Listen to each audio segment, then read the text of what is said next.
आज म हजुरहरूको लागि मेरो फेभरेट टाइम ट्राभल फिल्महरू ल्याएको छु। अब नेपाली फिल्म इन्डस्ट्रीमा त टाइम ट्राभल फिल्महरू बनेका छैनन्, त्यसैले गर्दाखेरि चाहिँ म इङ्ग्लिस अथवा हिन्दी भनौँ, तर यिनी सब फिल्महरू हिन्दी डबमै अभाइलेबल रहेका छन्, कुनै कुनै त युट्युबमा फ्रीमै पनि अभाइलेबल रहेका छन्। ती किसिमका टाइम ट्राभल फिल्महरू आज म हजुरहरूको लागि ल्याएको छु। मलाई चाहिँ प्रायः टाइम ट्राभल फिल्महरू हेर्न एकदमै मनपर्छ, जुनमा चाहिँ मेनली के हुन्छ भन्दाखेरि अब कुनै पनि अहिले प्रेजेन्ट टाइममा छौँ हामी, अब यो टाइमबाट टाइम ट्राभल गरेर कि त पास्टमा जान्छन् या त फ्युचरमा गएर चाहिँ केही कामहरू गर्छन् अथवा भनौँ न केही अब स्टोरी हुन्छ त्यसको चाहिँ। त्यही कारणले गर्दा मलाई मनपर्ने भएको कारणले गर्दा अब धेरै भ्युवर्स हुनुहुन्छ जसलाई चाहिँ यो टाइम ट्राभल फिल्महरू पनि मन पर्न सक्छ भन्ने सोचेर चाहिँ आज म हजुरहरूको लागि 5-6वटा चाहिँ टाइम ट्राभल फिल्महरू ल्याएको छु जुन चाहिँ मलाई मन परेको थियो। र सबैभन्दा पहिला रहेको छ 24।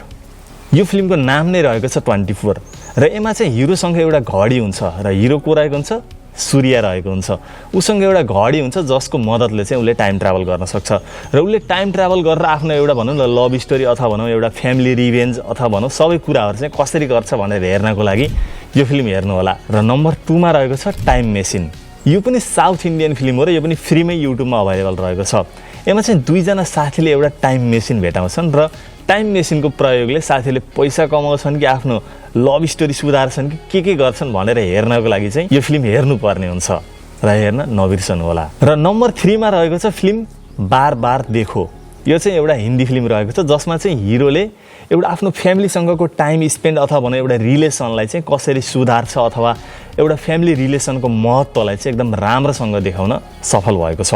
यसमा हिरो सिद्धार्थ मल्होत्रा रहेका छन् भने हिरोइन क्याट्रिना क्याफ रहेकी छिन्। यी त थिए हिन्दी फिल्महरू। अब भने कुरा गरौँ इङ्ग्लिस फिल्म जुन चाहिँ हिन्दी डबमा पनि अभाइलेबल रहेका छन् र यी फिल्महरू हेर्नलाई हजुरहरूले थोरै दुःख गर्नुपर्ने हुन्छ। यदि फ्रीमै हेर्न चाहनु भएको छ भने युट्युबमा चाहिँ अभाइलेबल रहेका छैनन्, थोरै दुःख गर्न सक्नुभयो भने चाहिँ यी फिल्महरू पनि हेर्न सक्नुहुनेछ। नम्बर 4मा रहेको छ ब्याक टु द फ्युचर। यो चाहिँ टाइम ट्राभल अन्तर्गतको एकदमै मेन फिल्मै हो भन्नु नै पर्दछ। यसका चाहिँ 3-4वटा पार्ट पनि रहेका छन्, यो फिल्मका सिक्वेलहरू पनि रहेका छन् र यसमा चाहिँ फ्यामिली ड्रामा अथवा भनौँ रिलेसनका कुराहरूलाई राम्रोसँग देखाइएको छ र टाइम ट्राभललाई चाहिँ यसमा फुटी प्रत्येक फेर राम्रो तरिकाले देखाउन यो फिल्म एकदमै सफल रहेको छ। Number 5 age of tomorrow. यो फिल्ममा चाहिँ टम होल्यान्ड रहेका छन् र उनको एक्टिङ अथवा भनौँ उनका एक्सन सिक्वेन्सहरूको त के नै कुरा गरौँ हजुरहरूलाई थाहा नै होला। र यो फिल्ममा हिरोले चाहिँ एउटै दिन रिपिटेड टाइममा जिरहेको हुन्छ र ऊ चाहिँ एकदमै एउटा वार युद्धमा रहेको हुन्छ र उसले चाहिँ त्यो युद्धलाई कसरी समाप्त गर्छ अथवा भनौँ त्यसको सोल्युसन कसरी निकाल्छ भन्ने कुरा हेर्नको लागि हजुरहरूले यो फिल्म हेर्नुपर्ने हुन्छ। Number 6 about time. यो फिल्ममा चाहिँ हिरोले एकदमै युनिक तरिकाले टाइम ट्राभल गर्छ। ऊ चाहिँ भन्छ नि एउटा दराजभित्र गयो भने चाहिँ उसले टाइम ट्राभल गर्न सक्ने एउटा कन्सेप्ट रहेको छ यो फिल्ममा र उसले चाहिँ अब त्यही टाइम ट्राभल गरेर आफ्नो लभ लाइफ इम्प्रुभ गर्दछ अथवा भनौँ परिवारका विभिन्न सिचुएसनलाई कसरी ह्यान्डल गर्छ त भन्ने कुरालाई यो फिल्मले राम्रोसँग देखाउन सफल रहेको छ। नम्बर 7मा रहेको छ eternal sunshine of spotted mind र यसका हिरो रहेका छन् जिम क्यारी। जिम क्यारीको म त्यत्तिकै पनि एउटा ठुलो फ्यान नै हुँ, तर उनको यो फिल्ममा एकदमै सिरियस रूप देख्न पाइन्छ।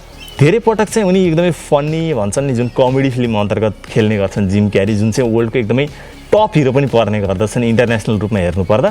तर यसमा उनको चाहिँ एउटा सिरियस रूप देख्न पाइन्छ र उनले चाहिँ आफ्नो लभरको लागि चाहिँ कतिसम्म सेक्रिफाइस गर्छ अथवा भनौँ टाइम रुललाई कसरी ब्रेक गर्न उनी सफल हुन्छन् भन्ने कुरा यो फिल्ममा देख्न सकिन्छ। नम्बर 8मा रहेको छ प्रिडेस्टिनेसन र यो फिल्म हेरेर मान्छेको दिमाग खराब नहोला भन्न सकिँदैन। यो फिल्मको कहानी एकदमै डेन्जर रहेको छ अथवा भनौँ एकदमै दिमाग घुमाइदिने खालको रहेको छ। यसमा चाहिँ हिरो अथवा हिरोइन अथवा को हो त भन्ने कुरा चिन्नलाई चाहिँ मान्छेलाई एकदमै गाह्रो पनि पर्न सक्छ र यो फिल्म हेर्न नबिर्सनु होला। र आजको लागि भिडियो यति नै गरौँ। आज चाहिँ म हजुरहरूको लागि जम्मा 6-7वटा नै ल्याएँ होला टाइम ट्राभल मुभीहरू र यो फिल्महरू हजुरहरूले कुनै त युट्युबमा फ्रीमै पनि हेर्न सक्नुहुन्छ भने कुनै हेर्नलाई चाहिँ हजुरहरूले थोरै कष्ट गर्नुपर्ने हुन्छ। अब राम्रो फिल्म हेर्नको लागि त केही कष्ट त गर्नु नै पर्यो नि। र हजुरलाई अरू पनि कुनै क्याटेगोरी अन्तर्गत पनि फिल्म रिकमेन्डेसन चाहिएको छ भने चाहिँ कमेन्ट गर्न नबिर्सनु होला। र आजको लागि यति नै गरौँ। Thank you.